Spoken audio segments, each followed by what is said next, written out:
Bienvenue. Aujourd'hui, on va creuser un sujet qui fait beaucoup parler en France. Cette idée de créer un statut spécifique pour les bailleurs privés. Oui, bonjour, c'est un sujet brûlant. Exactement. Pourquoi maintenant, en fait?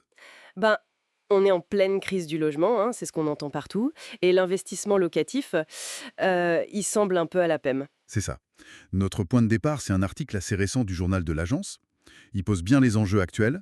C'est une lecture intéressante pour tous ceux qui s'intéressent à l'immobilier locatif, qu'on soit investisseur ou juste citoyen curieux, finalement. Mhm. Faut pas oublier que le parc locatif privé, ça loge quand même presque un quart des ménages français. C'est pas rien. Ah non, c'est considérable.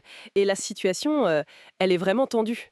La FNAIM, par exemple, la Fédération des agents immobiliers, a noté une chute assez spectaculaire de 30% des mandats de gestion locative en 2024. Ah oui, 30%. Oui, par rapport à 2023.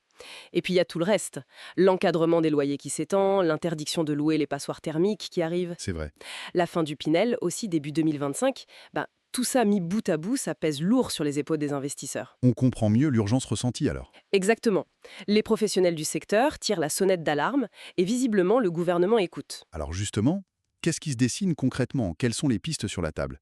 Mais il y a plusieurs choses en parallèle en fait. D'abord, une mission parlementaire. D'accord. Elle a été lancée par la ministre du Logement, Valérie Létord. Ça fait suite notamment à un rapport de la députée Anaïg Lemer qui soulignait certains déséquilibres. Oui, entre location classique et saisonnière, par exemple. C'est ça. Donc, cette mission, elle est pilotée par un député, Michael Cosson, et un sénateur, Marc-Philippe Daubresse. Leur job, c'est de consulter tout le monde, les pros, les associations, et de faire des propositions, surtout fiscales, a priori. Et on a une idée du calendrier? On attend leur rapport pour juin. L'idée, c'est que ça puisse déboucher sur des mesures dans la loi de finances pour 2026. Le but, c'est vraiment de créer un cadre plus stable, plus incitatif. Bon, ça c'est pour le travail de fond, on va dire. Mais il y a aussi une initiative plus immédiate, non? Une proposition de loi. Oui, tout à fait, déposé par le député Charles de Courson. Et qu'est-ce qu'elle propose, cette loi? C'est quoi l'idée principale? L'élément clé, c'est l'application d'un taux d'impôt sur le revenu unique et forfaitaire. Ah oui. Oui, de 12,8% sur les revenus locatifs nets. C'est une mesure assez forte pour alléger la fiscalité des bailleurs. 12,8%? Ça paraît intéressant. Mais j'imagine qu'il y a des conditions. Bien sûr, ce ne serait pas open bar. D'après le texte, pour bénéficier de ce statut, il faudrait que le logement soit neuf. 9 uniquement? Oui, neuf.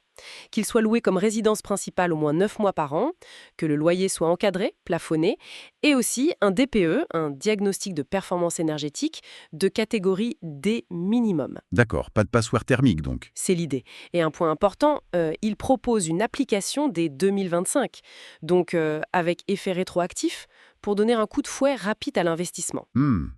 Une carotte fiscale assez ciblée, en somme. Et les propriétaires eux-mêmes, l'UNPI et leur organisation, qu'est-ce qu'ils en pensent? Qu'est-ce qu'ils proposent? Alors, l'UNPI, l'Union nationale des propriétaires immobiliers, a aussi travaillé sur le sujet. Ils ont remis un rapport assez costaud à la ministre. Et leur proposition centrale, elle est différente. C'est-à-dire? Eux, ils misent sur un mécanisme d'amortissement comptable. L'idée, ce serait de permettre aux bailleurs de déduire chaque année 2% de la valeur de leurs biens immobiliers de leurs revenus imposables, Pendant combien de temps? pendant 40 ans, ce qui couvrirait, au final, 80% de la valeur du bien. C'est un peu le même principe qu'une entreprise qui amortit ses machines, son matériel. D'accord, une logique plus économique peut-être. Exactement. Et leur idée, c'est que ce mécanisme soit large. Plus large que la proposition de Courson. Oui, beaucoup plus. Ça concernerait tous les biens, neufs, anciens, loués nus, loués meublés, et surtout partout en France, sans condition de zone géographique. L'UMPI veut vraiment positionner le bailleur comme un producteur de services au logement. Un acteur économique à part entière, en fait, Voilà. dont l'investissement mérite d'être amorti comme n'importe quel investissement productif. Bon, alors, si on essaie de résumer un peu tout ça, on a une crise du logement, un investissement locatif privé qui recule, C'est ça. et face à ça, l'idée d'un statut pour le bailleur privé qui émerge, avec en gros 3 pistes principales qui se dessinent. Mhm, La mission parlementaire, pour une réflexion globale, avec des mesures possibles en 2026. c'est ça, le temps long. Ensuite, la proposition de Courson, plus immédiate, avec son taux d'impôt unique à 12,8%, mais sous pas mal de conditions, notamment le 9. Voilà, la carotte fiscale ciblée. Et enfin, la proposition de l'UNPI, basée sur l'amortissement comptable du bien, 2% par an sur 40 ans, et ça pour tous les types de biens et partout. Exactement. L'objectif derrière tout ça, il est clair. C'est redonner confiance, encourager les gens à investir ou à continuer de louer leurs biens, pour augmenter l'offre de logements. Mais les moyens proposés sont très différents. Ah oui, radicalement. D'un côté, on a une incitation fiscale directe, le taux réduit, mais avec des contraintes. De l'autre, un mécanisme comptable, l'amortissement, qui est plus universel dans son application potentielle, mais peut-être plus complexe à gérer pour certains bailleurs. C'est intéressant ce contraste, hein. Une logique fiscale simplifiée versus une logique qui traite l'immobilier locatif vraiment comme une activité économique avec ses règles comptables. Tout à fait. Du coup, ça laisse une question en suspens pour la suite, non?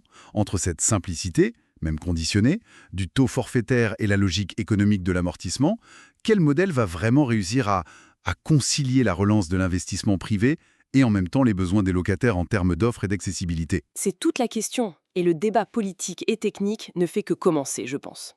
On verra ce qui sortira des discussions parlementaires et des arbitrages du gouvernement. Affaire à suivre donc. Merci pour cet éclairage. Merci à vous.